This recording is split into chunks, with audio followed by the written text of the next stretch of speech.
Saqué fuerzas de flaqueza, dejé el temor femenil.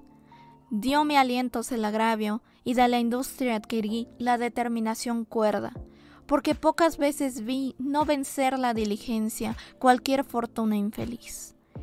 Disfracéme como ves y fiándome de ti a la fortuna me arrojo y al puerto pienso salir. 2 días ha que mi amante, cuando mucho está en Madrid, mi amor midió sus jornadas. ¿Y quién duda siendo así, que no habrá visto a don Pedro, sin primero prevenir galas con que enamorar y trazas con que mentir? Yo, pues que he de ser estorbo de su ciego frenesí, a vista tengo de andar de mi ingrato don Martín, malogrando cuanto hiciere, el cómo déjalo a mí.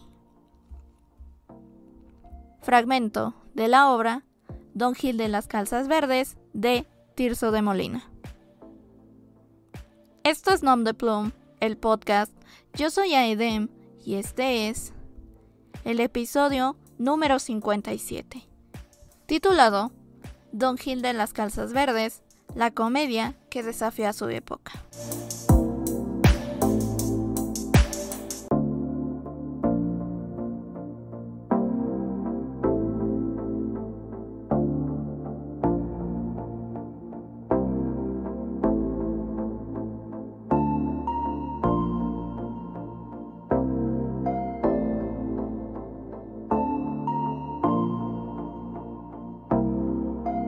Primero que nada, quiero aclarar 2 cosas.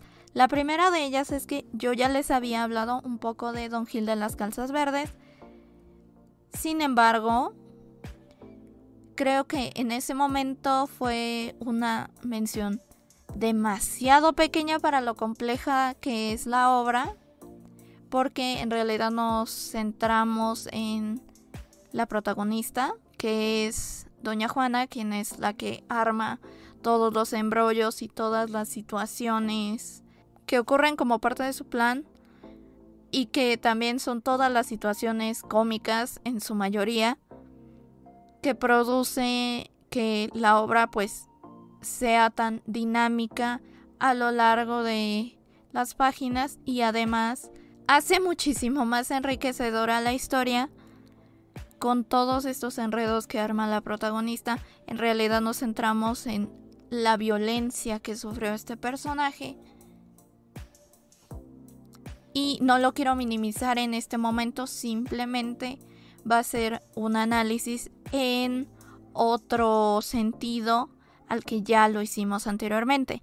En segundo lugar, lo que quiero aclarar es el título, porque estoy segura que hay muchas otras obras de teatro incluso que tengan esta temática, porque en realidad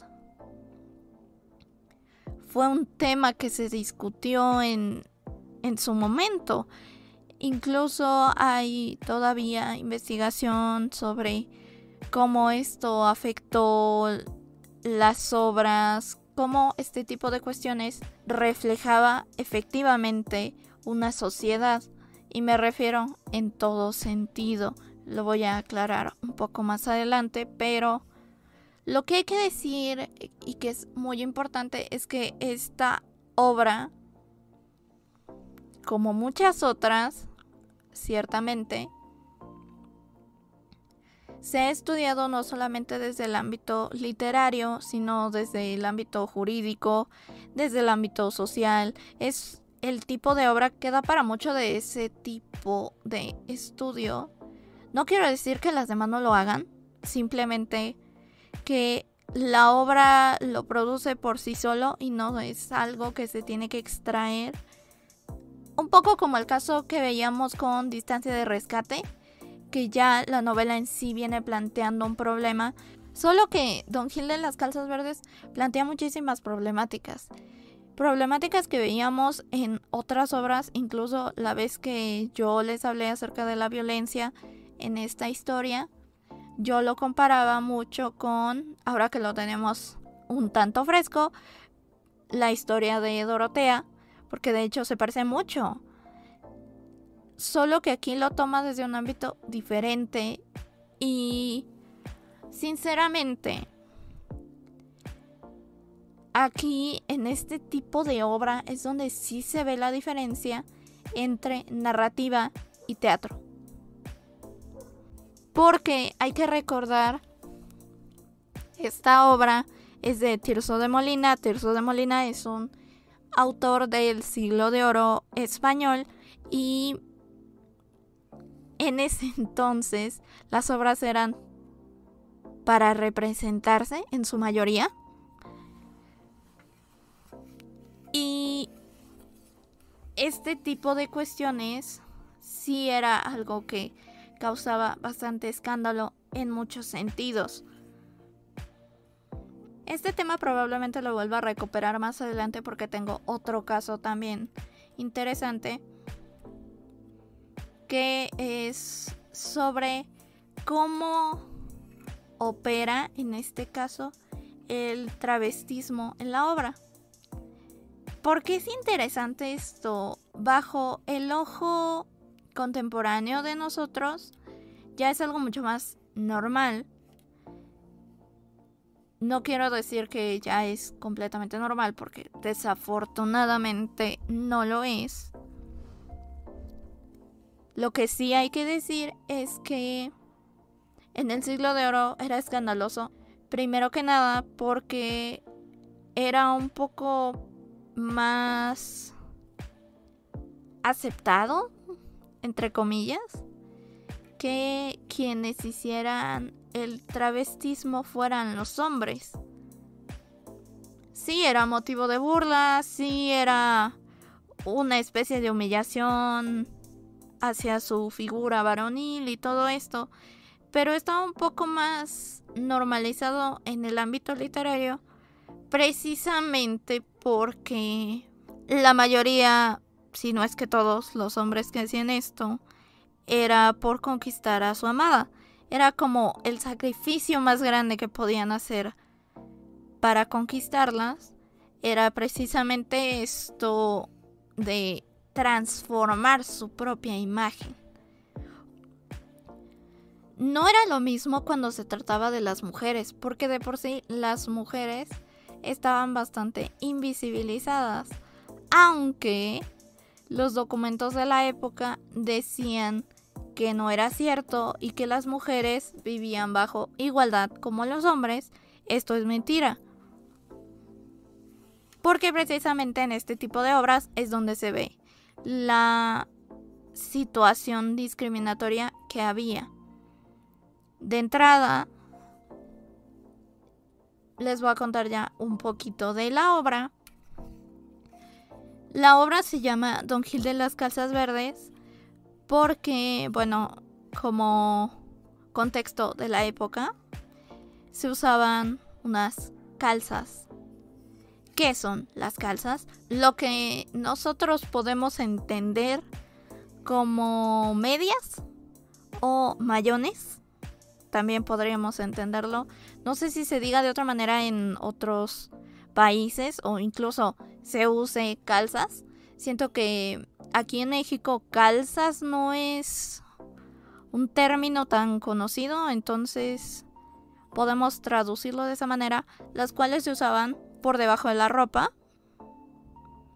Y como saben, pues las vestimentas de los hombres eran como un poco más cortas, por lo tanto, pues las calzas se veían. Y bueno, quitando ese paréntesis, la historia trata sobre Doña Juana, quien ha sido prácticamente burlada por Don Martín, y ella, en busca de recuperar su honor, se viste de hombre al puro estilo de Dorotea, como ya les había hablado, para recuperar su honor y la promesa de matrimonio que le fue concedida. Aquí hay una cosa que es importante decir, y es que yo digo que Don Martín prácticamente la burló, porque igual que Don Fernando le dio promesa de matrimonio, tuvo relaciones sexuales con ella, y esto se sabe porque en la obra hay un momento en el que Doña Juana inventa que tiene sospechas de que está embarazada y don Martín se alerta mucho.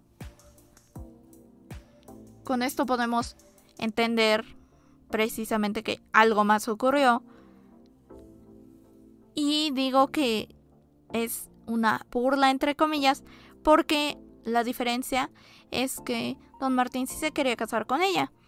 Sin embargo, fue más una cuestión de intereses por parte del padre de que no lo permite decidir por sí mismo. En este sentido, creo que vemos una situación diferente a las normalmente contadas, porque normalmente es el lado de la mujer y son las mujeres las que no se les permite decidir, que también se plantea en la obra, porque en este caso doña Inés, quien es la tercera en discordia, por así decirlo, se le va a negar su derecho a decidir. Y su padre va a ser el que conceda los tratos, el que conceda los matrimonios o el que los niegue. De hecho, doña Inés ya le había prometido su mano a don Juan. Lo que hace un enredo de amoríos una y otra vez. Pero la cuestión que yo les quiero platicar particularmente es la cuestión del travestismo, porque siento que esto en representación teatral es completamente diferente a en lectura. Yo tengo muchas ganas de ver esta obra en vivo porque en realidad era muy escandaloso. Pensémoslo simplemente así. Los vestidos de los siglos de oro eran cubriendo totalmente. El hecho de que una mujer se vistiera de hombre no es tanto como lo vemos en las películas ahora, que usan, yo qué sé, ropa deportiva, cosas así, que hace que se vea más cubierta. Es lo contrario. Las calzas era precisamente para tapar la piel, pero se nota algo diferente, sobre todo porque el público sabe que Don Gil de las Calzas Verdes no es tal Don Gil hombre, sino que es una mujer, es Doña Juana. Esto es muy interesante porque en la época seguramente fue muy escandaloso que se permitiera un personaje de este tipo. Más aún, que se hiciera criticando la cuestión del honor. Me parece una situación bastante contundente y sobre todo, y esta es una fórmula que me parece que vino desde más o menos estas épocas, que llega a nosotros incluso como en representaciones súper clásicas de Disney, por ejemplo, pensando por ejemplo en Mulan. Esto se me hace muy interesante porque había muchas representaciones de este tipo. Don Gil de las Calzas Verdes es una de estas, en donde se presenta a Don Gil y no solo tiene una, sino 2 enamoradas ante su disfraz. Y lo que les gusta de este Don Gil son sus facciones. Podemos hablar un poco, me parece, de una cuestión homoerótica. Me parece que un poco sí. No se presenta una acción explícitamente lésbica, obviamente, por la época. Pero me parece que es un guiño muy interesante. Porque no es un amor convencional. Los rasgos que otros notan, porque sí se remarca mucho este aspecto de que Don Gil no es precisamente masculino, lo cual deja para pensar, es por ejemplo Carabanchel, quien va a ser el criado de Estefan su Don Gil, que remarca constantemente no solamente el afeminamiento de Don Gil de las Calzas Verdes, sino que incluso se va a cuestionar realmente si es hombre o es mujer por la cantidad de mentiras que suelta Doña Juana. No les quiero contar mucho de la obra porque siento que es mucho más rico leerlo, pero ella forma una gran cantidad de mentiras en donde ella se presenta como mujer, pero con otro nombre, como hombre, y al final se presenta como ella, todo para recuperar su honor, mintiéndole no solo a Don Martín, a Doña Inés, a su padre, a su criado provisional, podríamos decir, que es Carabanchel, a Clara, la prima de Inés, a Don Juan, el prometido de Inés. Es toda una maraña de mentiras que incluso es difícil de explicar si yo se los trato de resumir todo. Y lo que es interesante es precisamente esto, que se plantee tanto que Doña Inés como Doña Clara se enamoren de este Don Gil, precisamente porque no es como el resto de los hombres. Y que se resalte esto con Carabanchel, que se da cuenta de que precisamente no es como el resto de los hombres y es incluso un poco raro. Llegados a cierto punto, podemos hablar también de la crítica sobre clases sociales que ocurre en la distancia de Doña Juana y Don Martín, los intereses por encima del amor. Pero creo que las críticas más fuertes es acerca del travestismo y sobre esta cuestión de la decisión sobre sí mismos, tanto de hombres como de mujeres. A mí me parece muy interesante que se planteen los dos casos, porque no lo quiero decir de esta manera, pero es incluso un atisbo ya de lo que se viene en el neoclasicismo, que viene mucho tiempo después. Incluso hay textos que hablan sobre esto, pero ya es en una época más didáctica, más moral y todo este asunto. Quizá no sea con esa intención, pero bajo nuestros ojos contemporáneos se puede pensar eso perfectamente, debido a que a mí me parece que la obra envejeció muy bien y permite por eso esta clase de lecturas. Obviamente no es perfecta, obviamente hay cosas que nos pueden parecer muy cuestionables. A mí, por ejemplo, llega a un punto en el que me asusta un poco la cantidad de planes que hizo Doña Juana para recuperar su honor, porque realmente atacó por todos lados hasta orillarlo a prácticamente aceptar por qué tenía que hacerlo. Y me parece que está en su derecho totalmente. Ya lo he hablado antes. Sin embargo, es un poco preocupante la cantidad de cosas que hace.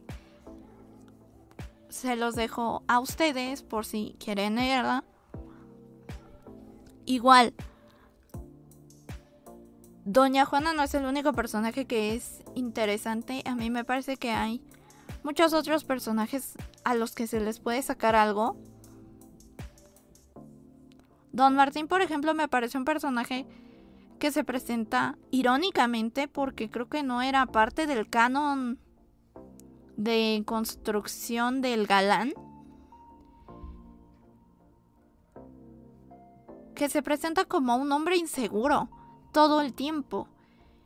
Y por eso creo que la crítica de ese lado está muy fuerte, porque Don Martín no se presenta como un Don Fernando, que era una cuestión que ya veníamos platicando. Don Fernando es completamente un burlador. Don Juan también es un burlador. Pero Don Martín no es un burlador en sí, porque lo que realmente lo detiene es su padre. Si bien hay partes en las que él habla de lo conveniente que es que se quede con doña Inés, el dinero que esto le puede traer y todo eso. A la vez se siente muy mal por todas las cosas que doña Juana le inventa. Y eso me parece muy interesante porque incluso, por ejemplo, don Juan, que era un completo infame y un burlador en todo el sentido de la palabra, poco se tocó el corazón al saber la cantidad de cosas que les habían pasado a todas las mujeres que burló. Y digo poco, sino nada, en realidad. Don Martín es un personaje diferente y eso me parece muy interesante por eso. Creo que se pueden rescatar muchas cosas de esta obra y también creo que la cuestión de lo homoerótico está un poco planteado, pero no como tal. Siento que se centra mucho en las marcas eróticas también entre don Martín y doña Juana cuando se conocen en un principio, cuando ella cuenta la historia de lo que pasó entre ellos dos. Me parece que es más ese jugueteo entre ellos dos que una cuestión homoerótica, pero siento que se debe un poco más a la época a que no quisiera plantearse como tal. Quizás si se hubiera escrito en otro momento se hubiera dado algo más, pero creo que es muy interesante verlo desde este punto de vista. Yo se los dejo a ustedes por si quieren leerlo, por si ya la leyeron. Déjenlo en los comentarios. Si están en YouTube, los leemos desde aquí. Si están en cualquier otro lado, los podemos leer por Facebook como Nom de Plume, por Twitter como @aedem_lead, o también los podemos leer por el correo electrónico que es nomdeplume.lead@gmail.com. Gracias por escucharnos una semana más. Y bueno, eso ha sido todo por el episodio de hoy. Esto fue Nom de Plume, el podcast. Yo soy Aedem, recordándote que si haces lo que amas, no sentirás que trabajas. Hasta la próxima.